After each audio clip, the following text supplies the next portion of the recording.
Hey everybody, welcome back to Dunrovin Ranch in lovely Lola, Montana. I'm your ranch manager, Kelly, and this is Boots on the Ground. Today, I'm going to show you something that you don't normally see from your cams.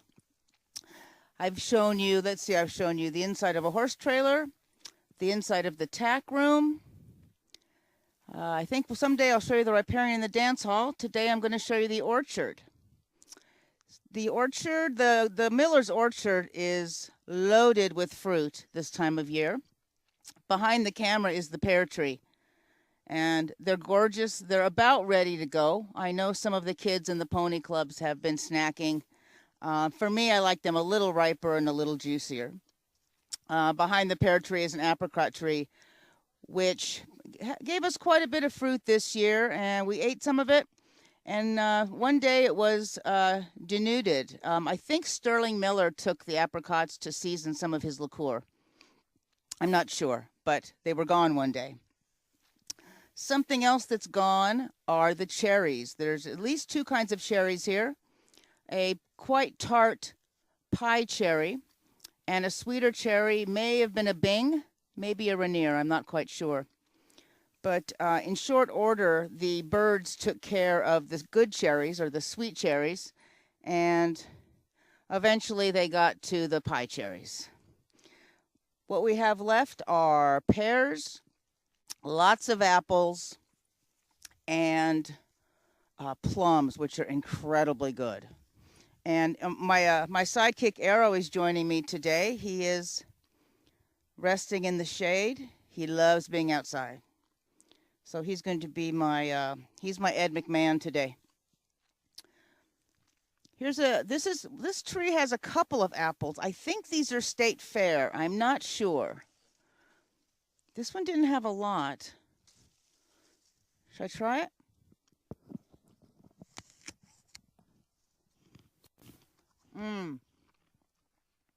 Delish. Sorry, delish. I'm pretty sure this was a State Fair. This had one or two apples on it. I made short work of those. We also have a Bosc pear tree. Not too many on this one, but they're getting there. I'll take that inside. Yes, this was a State Fair. What do we have here? Sterling planted this, I believe, a year ago. No, or was it this summer? This is an apricot tree. We've been taking good care of it. It's doing really well. I don't know if you can see this apple tree. This is crazy. Look at this.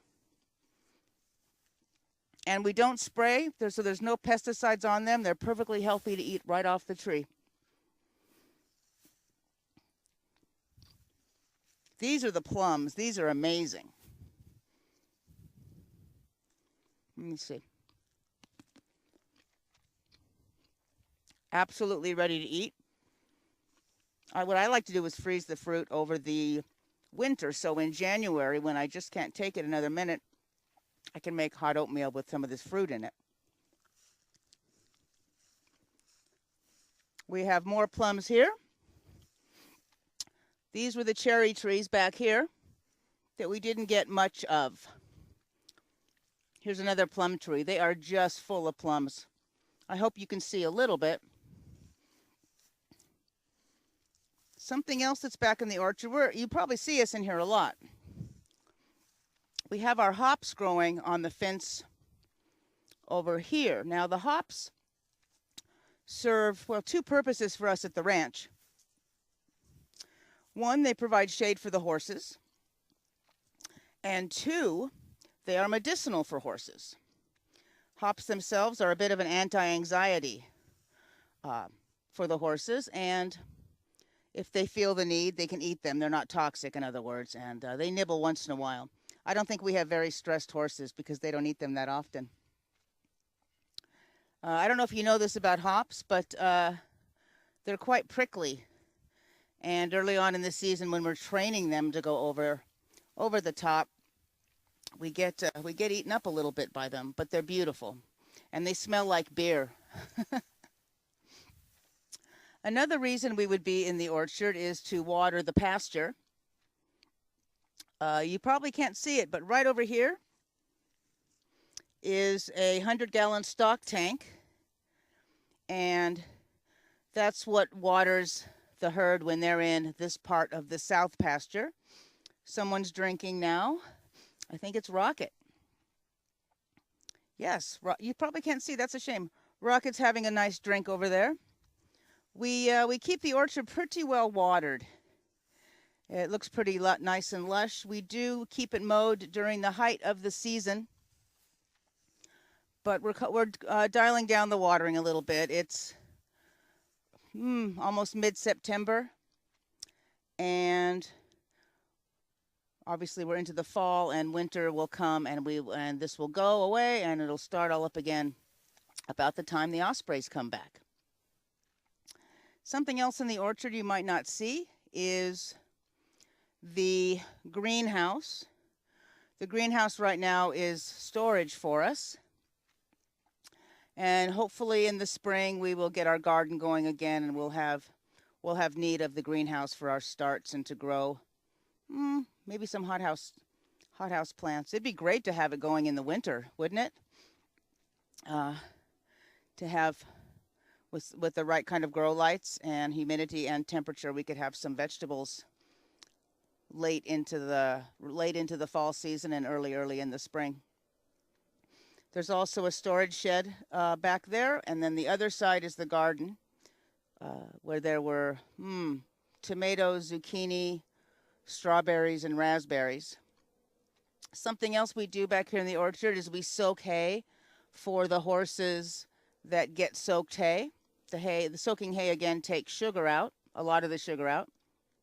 And as you know, Doc is on soaked hay, and so is Crow, just so Doc doesn't sneak the unsoaked. What else can I tell you about the orchard? It's wonderful. We do have a couple birdhouses. I know you've trained the ranch cam on the little birdhouses. There's someone in that one. I think, is it a robin? I believe it was a robin.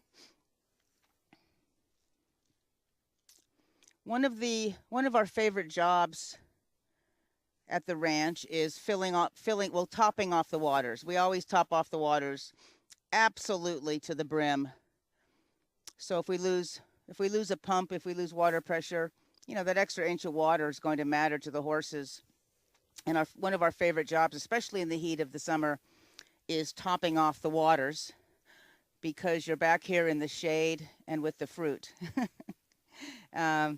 It's actually a brilliant watering system. We've got one frost-free spigot over there, and through a system of PVC pipe and valves, we can top off and fill all these waters. And it's a lovely, lovely job to have. That's our orchard. I don't know if you can see this hot tape here, but we have this here. This is not hot, as you can see. Often you'll see us run the horses through the orchard to get to the pasture. And I put these up to keep them from going rogue and getting into the grass and the fruit. A little bit's okay, but a lot would be very dangerous to the horses. That's the orchard. I would eat all this in front of you, but I don't want to make you jealous, and nor do I want to talk with my mouth full. I'm going to sign off soon. If you have any questions or comments, if you're curious about the kinds of apples, let me know, and I will check with Suzanne and Sterling, because I really don't know. There's been a question on my chat about when will I talk to Jake and Sterling, and Jake's up for it, and Sterling should be up for it, and I have yet to run into him and ask him, but I'm sure in the next few weeks you can learn a little bit more about Jake and Sterling Miller. Today at 2 o'clock on this sad day, September 11th, I'm so honored to be interviewing Jeff Patterson from Willow Bend Farm. He is involved in equine-assisted psychotherapy, and that's a tiny bit of what he does. His background is extensive over many decades with horses, with EAP, with veterans, and other people with PTSD. And he's going to be here at 2 o'clock, so please join us for that. And I'm sure that one will be archived. It'll be a very special interview. Thanks, everyone, for joining me. I am going to, maybe I'll top off the waters since I'm back here with the fruit. Anyway, thanks so much for joining me. I appreciate it. This is the Dunrovin Orchard, and I will see you in about probably 45 minutes. Thanks very much. Bye-bye.